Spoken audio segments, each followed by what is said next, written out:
मनसे अध्यक्ष राज ठाकरे मातोश्रीवर दाखल झालेले आहेत। उद्धव ठाकरेंच्या भेटीसाठी राज ठाकरे हे मातोश्री निवासस्थानी पोहोचले। मुंबईमध्ये मनसे 53 जागांवर निवडणूक लढवणार आहे। उद्धव ठाकरेंच्या कोट्यातून पवारांच्या राष्ट्रवादीला 10 जागा दिल्या जाणार आहेत। ठाकरेंची शिवसेना 164 जागांवर निवडणूक लढवणार आहे। राज ठाकरे मातोश्रीवर काही वेळापूर्वी दाखल झालेले आहेत। उद्धव ठाकरेंच्या भेटीसाठी राज ठाकरे हे मातोश्री निवासस्थानी पोहोचलेले आहेत। मुंबईमध्ये मनसे 53 जागांवर निवडणूक लढवणार आहे। उद्धव ठाकरेंच्या कोट्यामधून पवारांच्या राष्ट्रवादीला 10 जागा ज्या आहेत त्या दिल्या जाणार आहेत। मात्र त्यासोबतच अनेक ठिकाणी बंडखोरी सुद्धा झाल्याचं पाहायला मिळतंय। त्यामुळे ही बंडखोरी डोकेदुखी ठरू शकते। तर या अनुषंगाने ही भेट आहे का, याकडे सुद्धा पाहिलं जातंय। उद्धव ठाकरेंच्या भेटीसाठी मनसे अध्यक्ष राज ठाकरे हे आता मातोश्रीवर पोहोचले। राज्याच्या राजकारणातून एक मोठी बातमी येतेय। राज्यामध्ये 16 महापालिकांमध्ये शिवसेना भाजपची युती ही तुटलेली आहे। पुणे, छत्रपती संभाजीनगर, नांदेड, अमरावतीमध्ये सेना भाजपची युती ही तुटली आहे।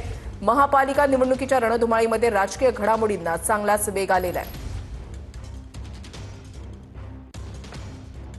मगाशीच मी आपल्याशी संवाद साधला आणि त्याच्यानंतर मी असं सांगितलं होतं की पुण्याचे आमचे सर्व सहकारी जे आहेत आणि नेते जे आहेत त्यांच्याशी मी चर्चा करणार आहे। आणि मगाशी आपण एक जो मुद्दा सांगितला होता की काही कार्यकर्ते आमचे भावनिक झालेले आहेत, त्यांच्याशी देखील आम्ही चर्चा केली। आता निलमताई देखील या ठिकाणी उपस्थित आहेत, विजय बापू आहेत, आमचे आबा आहेत, रवींद्र दंगेकर आहेत। जे मगाशी मी आपल्याला सांगितलं की पुणे, छत्रपती संभाजीनगर, नाशिक, नांदेड, अमरावती, मालेगाव, अकोला, मीरा भाईंदर, नवी मुंबई, धुळे, उल्हासनगर, सांगली, जालना, पिंपरी चिंचवड आणि लातूर। भाजप शिंदे शिवसेनेची युती कुठे कुठे झाली? मुंबई, ठाणे, कल्याण डोंबिवली, पनवेल, नागपूर आणि जळगाव। तिकीट वाटपावरून ठाकरेंच्या सेनेमध्ये नाराजी नाट्य पाहायला मिळतंय। प्रभाग क्रमांक 95 मध्ये बंडखोरी झालेली आहे आणि ठाकरेंचे माजी नगरसेवक अपक्ष रिंगणामध्ये उतरलेत। ठाकरेंच्या शिवसेनेचे नाराज माजी नगरसेवक शेखर वांगणकरांनी अपक्ष उमेदवारी अर्ज दाखल केलेला आहे। ठाकरेंचे माजी नगरसेवक आता अपक्ष म्हणून निवडणुकीच्या रिंगणामध्ये उतरणार आहेत। तिकीट वाटपावरून ठाकरेंच्या सेनेमध्ये नाराजी पाहायला मिळते। प्रभाग क्रमांक 95 मध्ये बंडखोरी झालेली आहे। ठाकरेंचे माजी नगरसेवक शेखर वांगणकरांनी अपक्ष म्हणून उमेदवारी अर्ज भरलेला आहे।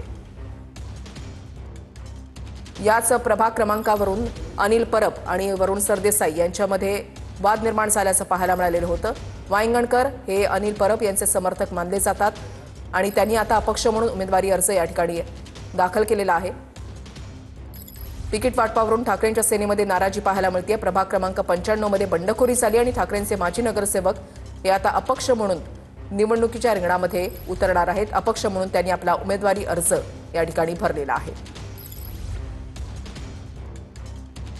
वरुण सरदेसाई यांनी केलेल्या आग्रहाखातर उमेदवारी जी आहे ती वेगळ्या व्यक्तीला देण्यात आली। मात्र वांगणकर या ठिकाणाहून निवडणूक लढवण्यासाठी इच्छुक होते। अनिल परब सुद्धा त्यासाठीच आग्रही होते। मात्र आता वांगणकर यांनी नाराजीमधून अपक्ष म्हणून उमेदवारी अर्ज दाखल केलेला आहे।